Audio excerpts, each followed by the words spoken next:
Hello, everyone. It's Lisa Turner here from Psychademy, and we're a spiritual and consciousness awakening organization specializing in training professional coaches, therapists, and practitioners. The tools and technologies that we've developed here in Psychademy, particularly one called Conscious Emotional Transformation, have been used to coach the military, to treat PTSD, to coach members of parliament, and many business leaders, as well as helping people deal with severe trauma. Now, in this series that I'm doing this series of Facebook Lives, which is all about our spiritual tipping point and the evolution of the species. So what I'm going to share with you today, today's live is all about this model of spiritual evolution, spiritual awakening that we've been working with, that we've been exploring, and this model, I'm not going to say it predicted the pandemic, but it predicted some kind of pivotal change in the way that we live and work and experience ourselves. So what I'm going to do is I'm going to share with you this model, and then I'm going to share with you exactly how the model gives an indication of what's coming next. But most importantly, how this model, which I call Project Theos, how I'm going to share with you how this model shows how we need to be, how we can show up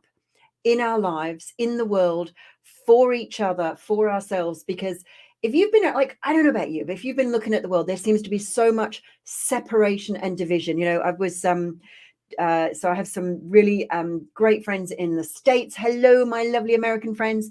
And they were saying how the political environment over there is really divisive. And here in the UK, we've had issues and kind of this division about Brexit and not Brexit, Remainers and Leavers, and that's still going on. And then we've had issues and kind of there's arguments and division, particularly in the pandemic, with vaccines work, vaccines don't work. And then we've had Black Lives Matter, all lives matter, and on these kinds of divisions. So I'm going to share with you this model, which will explain exactly why they're happening, what's going on. And what I'd love for you to do is, if you're joining this, please, first of all, let me know you're here. Just pop your name and a hi. And if you like what I'm sharing, tag someone in this video, either on replay or live, and let someone else know what we're talking about here. Because I think you'll agree, this is an exciting moment in history. So division. Why is there so much division and separation?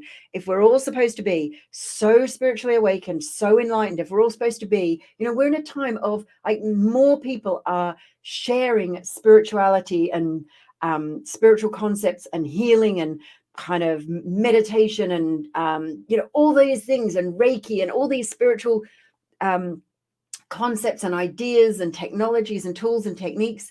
Why, if there's so much spirituality about, which is all about unity, is there so much separation? So what's really going on? Well, I think it's all to do with this point that I call our spiritual tipping point. So you're ready to dive in? Okay. So beginning of last century, beginning of the 1900s, weird saying the last century because I was born in that and it makes me sound really old, which maybe I am, who knows. So at the beginning of last century, we had 2 world wars and a Great Depression, or the Great Depression, as sometimes people call it, because that's what they called it. And at this time, what happened was people didn't have enough food to eat. They didn't have anywhere to live because they just lost everything. They'd lost all their money. They'd lost their homes, lost their houses, and just the whole, most of the Western world. And by the way, this model, it applies predominantly to the Western world. So that's Europe, America, Australia, New Zealand. It does also apply to the East as well, but it's just slightly shifted and slightly different presentation of that. So beginning of last century, people didn't have enough food to eat. They didn't have anywhere to live, and they demanded change. They absolutely demanded it, and they got it. So here in the UK, we got the National Health Service, we got Social Security, we had council housing, and we had the beginning of mass-produced food. So people had somewhere to live and something to eat. Now, and we had rationing as well, and that was to ensure that people had enough food to eat. Now, what this means is that this is the base chakra of society activating. So this model works on the idea of, and it relates to the idea of chakras. Now, chakras, just in case you've never heard of them, and I'm sure most of you have, just in case you've never heard of them. So a chakra it's a non-physical energy center. And it's non-physical as in it's not physically real. You can't pick it up and carry it around. Each chakra is associated with a quality of energy, kind of behavior, an area of the physical body, and certain behaviors and actions, and often often emotions as well. Now, what I'm talking about here with this idea of the evolution of the species, what I'm referring to here is the idea of the chakras of society opening. So when we had enough food to eat, we had somewhere to live. This is the base chakra. We've got security. Our survival needs are met. So base chakra is about security, survival, structure. Then what happened was people started to kind of like they got a little bit, it seemed that it was very restrictive. You were supposed to grow up, go to school, get a job, get married, have your 2.2 kids, work till you die, and then die, or work till you retire and then die. And it was like, that was the process. And if you didn't follow those rules, or you didn't want to follow those rules, and it's like, well, you know, there was this kind of, people were feeling very restricted. And if you think about it, in the 50s, it was a time of a lot of social structures, and conformity was really demanded. And then people started to rebel against this. And of course, in the 60s, I'm a child of the 60s, sexual revolution. We had this complete explosion of love, creativity, art, fashion, music. And this is the sacral chakra of society opening. So this is about sexuality, creativity, pleasure, just for pleasure's sake, and flexibility and flow. And people started to live in different ways. It started to be okay just to have sex outside of marriage. Ah, goodness. To not be a virgin when you were married. Shock, horror. And like at the time it was shocking. But this, you know, so that was the 60s, sexual revolution. The sacral chakra of society was opened. Then what happened was there was a lot of, it was a lot about group and group work, and the unions were very strong. And a lot of it was a lot of, you know, it's kind of like a hippie time, really, I guess. That's kind of, you know, where it came from, wasn't it? But then what happened was people started to get disillusioned that it was no longer balanced. And they started to, you know, everything was shared and everyone had to be equal and we're all the same. And then some people would kind of go, well, I'm working really hard and then I have to share it amongst everyone else. And I'm not sure I really like that. And so people started to rebel against that.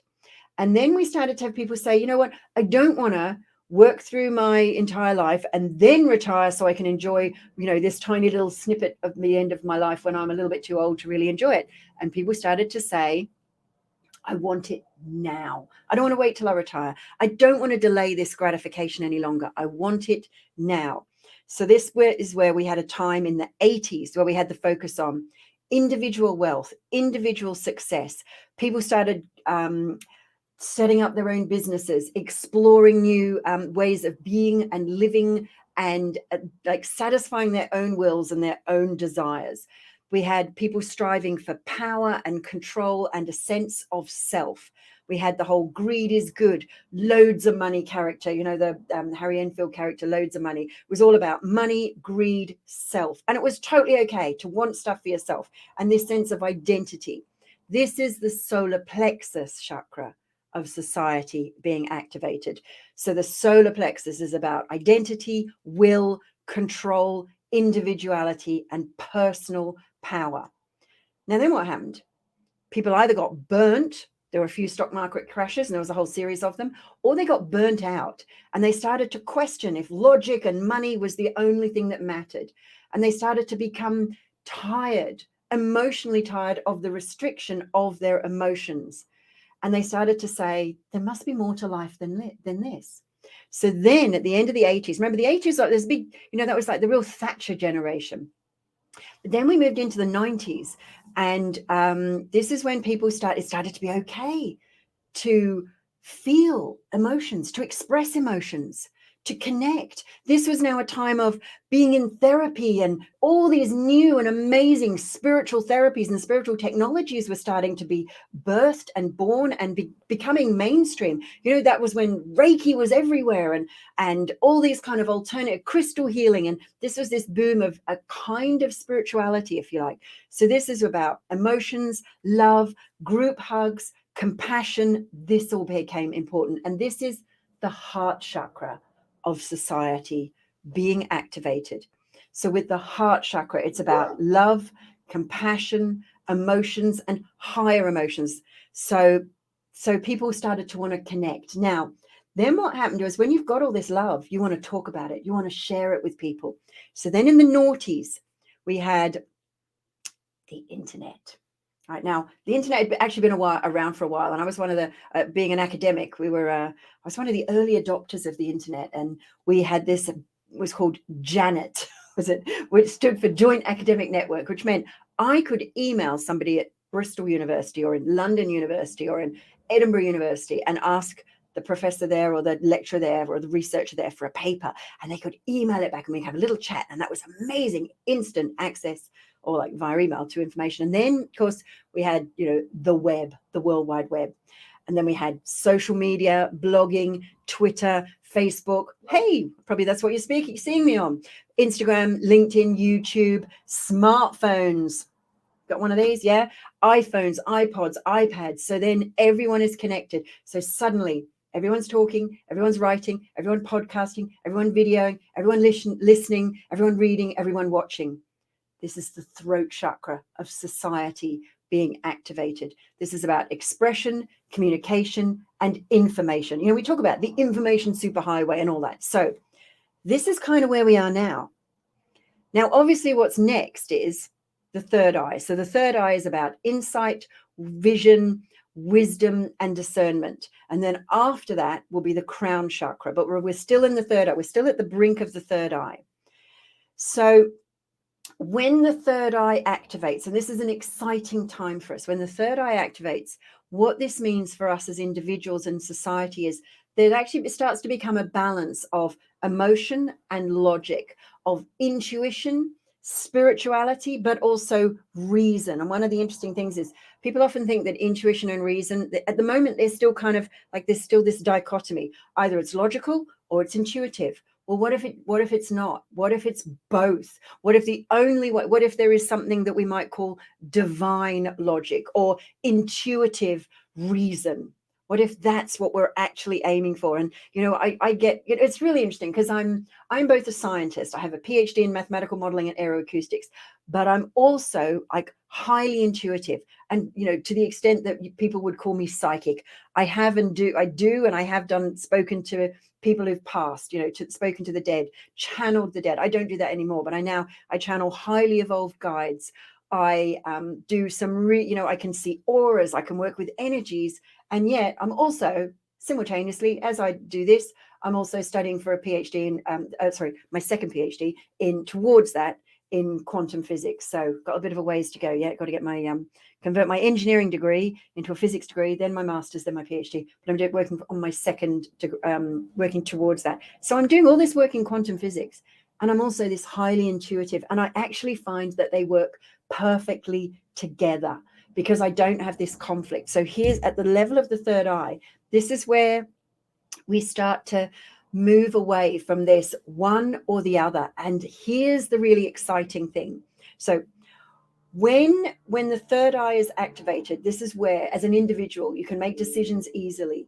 You can balance these paradoxes or the apparent kind of conflict between intuition and emotion and logic and reason, because they both, sometimes the most logical thing is also the most emotional thing. Sometimes your emotions are logical. In fact, they always are if you understand them, and they always do make sense. So when you have all of the chakras below open, this is what we're calling for. This is what the world is kind of calling for. And anyone who has any of the chakras below not active, they're going to struggle at this time. So when you have the third eye opening, this is where you're going to have people who are able to ground their spiritual vision. Someone says, oh my God, exactly what I think. Thank you. I don't see what your name, I can't see your name, darling, but thank you for sharing that. Thank you. Please share this with other people. I think this is a really important model, and this is being written up in a book that I'm currently working on, but it's also I'm going to be sharing this in an upcoming program. If you're interested, I'll tell you more about that, but not today. That's being secret. I shouldn't have let you know that. Whoops, not really. It's my throat chakra a bit open there. I blabbed my secret too early. Anyway, back to the third eye. So we're going to have people with a dream and a vision, but they're going to be able to ground it. And here's the really interesting thing is, if you noticed, as I was explaining all of those chakras before, the lower chakras, before each chakra, including the base chakra, before every chakra at the level of society activates, there's a depletion of that chakra, and there's an excess of whatever was below. So even with the base chakra, so first of all, there was another cycle that went round before that to get us to this point of the most recent spiritual tipping point. In fact, in the around about the time of the First World War, there was a boom in kind of spirituality, and the whole idea of spiritualism was born then, in a way. So, and that was the point at which this next cycle started. Now, what you'll notice is what opened the sacral chakra was actually an excess of the base chakra. Too much structure, too rigid, too much conform or else. Right? And people exploded out of that. What activated the heart chakra was too much individuality, too much separation, too much. It's all about logic. It's all about money. And people wanted to feel. So it's like, what happens is before the chakra above activates, there's this drawback. Yeah. There's this drawback of, like, it's almost like firing a bow, when you pull the bow back before you fire the arrow. So where we are now is we are still in the bloated throat chakra, the drawback, if you like. So the throat chakra is overexpressed. So everyone's talking, everyone's got an opinion, and their opinion is right, and everyone else's is wrong. And so you get these tiny little micro groups, almost like an atomization of little tiny pockets of little tiny groups, and they're all arguing with everyone else.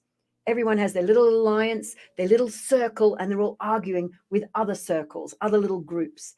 Now, what this means is what we're being called to do right now. So I mean, look, just observing the pandemic, right? If you think the drawback of the throat chakra is about separation, before we can get to the unity of the third eye, there's separation and isolation. And we've had this imposed on us and by us with the pandemic. And we're in this isolate at home, stay at home, don't connect with people. And I mean, other than the internet, where we can only share information, but we can't really share. Well, you can if you know how, because you've got the other chakras activated. But, it's like we're in this place of real separation. So here's what's going to happen. Here's my prediction. As the third eye opens, anyone who has any of the other chakras not fully active, and if any of the ones below are not fully active, what will happen is you'll get people in this place of victimhood. There'll be a place of confusion, not being able to make decisions easily, feeling separated, and this is where you get this division, this separation, between political parties, between vaxxers and anti-vaxxers, between science and intuition, between emotions and logic, between black and white, races, between men and women, the anti-rape culture and the not all men, and all of this. Like, this is where you see all this division. So what can we do? How do we open them? This is the perfect question. So what we're going to be doing, I'm going to be doing in a series over the next few weeks, so keep an eye out for that. I'm taking a little break at the moment because I want you to think about these, and I'm going to be doing some posts where I'm going to be sharing them. But in a couple of weeks' time, I'm going to be starting a series of looking at each chakra, how you identify if that chakra is not active. And in fact, I'm not calling it a chakra, I'm calling it a leadership power center, because where we are now is we're working towards this place of spiritual leadership, conscious leadership.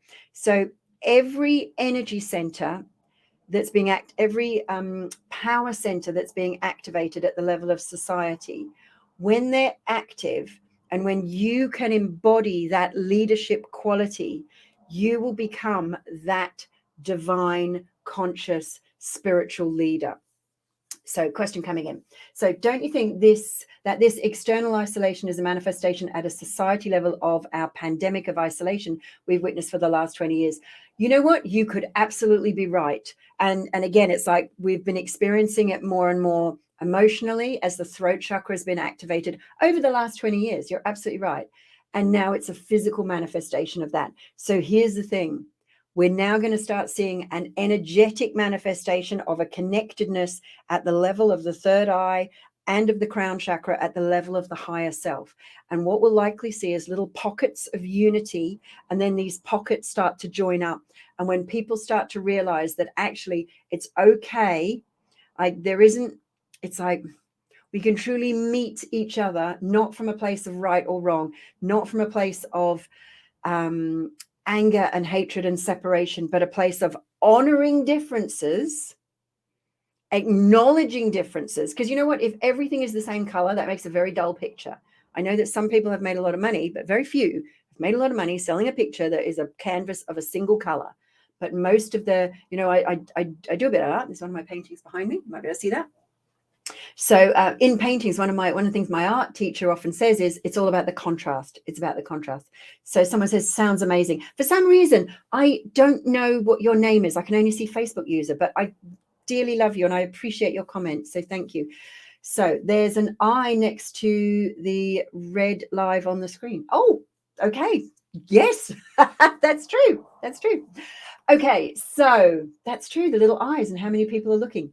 So here's what we're seeing right now is if you have any of these power centers below you that are below the third eye and below that are not active, these people will experience fundamentally what we might call as this separation as victimhood. And they'll get very caught up into the idea that I really don't like the term conspiracy theory because some of them are actually not theories. There are genuine conspiracies out there where people are attempting to mask the truth. But as the third eye opens, they will become visible. And the ones that are truly like BS conspiracy theories will become like, oh, that wasn't true after all. And those that weren't, like where people have tried to suppress information that will come to light. But here's the thing. If you notice those people who are believing, and first of all, I'm going to say these things and I'm not making any judgment about whether they're right or wrong, but I observe that there are groups of people who are very vocal saying things like, the vaccine is bad. It's dangerous. Oh, your name is Reem. Welcome. Nice to meet you, Reem. Beautiful, beautiful. So people say, vaccines are bad. Vaccines are good. The science is good. The science is bad. People saying the pandemic, the COVID is a hoax. COVID is real. So people are saying that. I'm making no judgment. That's not for me. Like the truth will out, whatever that truth is. But notice this. Here's what I think. Any belief system that is based on the idea Earth is flat. Yeah. Okay. Whatever. I'm going to go with the science on that one. That's all I'm saying. As a scientist, I had to measure the distance to the moon a couple of nights ago as part of my physics homework. And I got my answer says that it's further away than the sun. So either NASA is lying to us or I did my sums wrong. I'm going with NASA lying and they've covered this whole thing up and the moon is a long way away. And it's bigger than the sun, or maybe I just got the wrong units, which I might have done. I'll have another go at that. Anyway, so one of the things you'll notice with, I know it's a joke, I know, darling.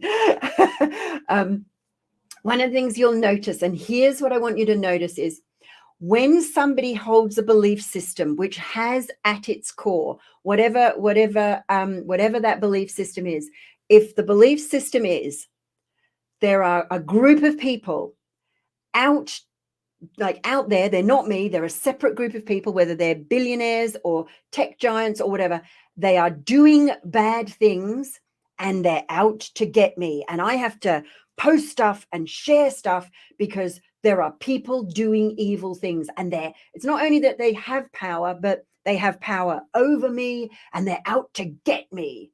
Like whenever you see and observe that, that is a little, my invitation is, and like just notice. So here's what my invitation is: post and share this and invite other people and share anything where there's a sense that where you've seen like somebody believing a belief system that is around, they are out to get me. Now, the reason that's a sign of somebody's chakras below, their power centers not being active, the reason that's a sign of that is because when you have all of the power centers active and you can embody all of those leadership qualities, I've no idea why there's no share. Oh, it's probably because you're in the group. Head over to the fan page and you can share from the page, because this is being streamed to both the Facebook group and the fan page. So if you're on the fan page, go and look at that. So it's Lisa Turner Psychacademy is the name of the page, and you'll be able to share that or just tag some people in it as well. That'd be beautiful. Thank you. So back to what I was saying. So anyone who has those power centers below, like below the third eye and below inactive or blocked, they will experience a sense of powerlessness. And the powerlessness may come in terms of they don't have power over their money. They don't have power over their own environment. They don't have power in relationship. They don't have power in a sense of willpower and self-discipline. They won't have power, and mastery is maybe another word that you could also use, over their emotions. So people are, their emotions are manipulated, and they don't have power over their ability to communicate so that people can't hear their message clearly. So, and they can't, in fact, they're not even clear about what their message is. So it's not that other people can't hear it, it's they can't express it. So anytime you observe a belief system that somebody is talking about and sharing and discussing that says something like, those bad people are doing bad things, and they're either out to get us or they're out to get other people. As an example, there's a group of the elite who are eating babies. I'm not sure. And like I was kept as a house prisoner for 5 years in my teens by someone who you would label as a pedophile. And so I know all about childhood sexual abuse, and the kind of drinking the blood of kids in tunnels tends not to, I'm not saying it doesn't happen, but I think a way bigger problem is actually the everyday abuse that goes on in almost every interaction that not every, but in a lot of interactions we see. It's like, so here's my invitation. What if we made every interaction that you had with everyone, what if you made it an interaction of power and compassion, power and love, power and connection, power and abundance? What if you came from that place? So notice when there's that belief system that is about them and us and separation, and just notice that and go, maybe that's what that crazy lady Lisa Turner was talking about, or that interesting lady. I won't label myself as crazy, but that's for you to decide. I feel pretty sane right now. I've had my moments. So where are we going with this? So just notice that, because here's the thing: when somebody feels powerless, they will perceive any power as a threat. And Reem, beautiful. Yeah, kindness is key. But you know what? Sometimes it's like, sometimes people interpret being kind. You're absolutely right. And sometimes being kind isn't always being nice, because sometimes if you are, sometimes you need to be, by being nice to someone else, you're being unkind to yourself. So it's about being kind to everyone. And this is where we're going with this activation of the third eye, the visionary leader. We're going to have this conscious leadership happening where people are truly, truly visionaries, coming from a place of power, coming from a place of where all of those power centers are active. So people are speaking the truth and hearing it. People are compassionate to themselves and others. They have power and willpower, but they also allow others to also be powerful. There isn't that sense of threat. They are flexible. They have this sense of joy and ecstasy in life, in everyday life, in everything. One of the things I think the pandemic's taught us all is like how to have fun, making bread. It's like, well, I can't do anything other than stay home and maybe, do my exercise via an online class instead of live, and cook and bake. And it's like this joy, this ecstasy in small things. That's the sacral chakras. sign of the sacral chakra activated. So Reem, you've said, if you're crazy, then I am, because I wholeheartedly agree and understand. Beautiful, beautiful. You're in the right place. And I love you. I love you. So my invitation is, let's explore this. I know in about 2 weeks, I'm going to start a series of Facebook Lives. I'm going to be going live almost every day. And we're going to be working through each of the leadership power centers. We're going to start with Earth Leader.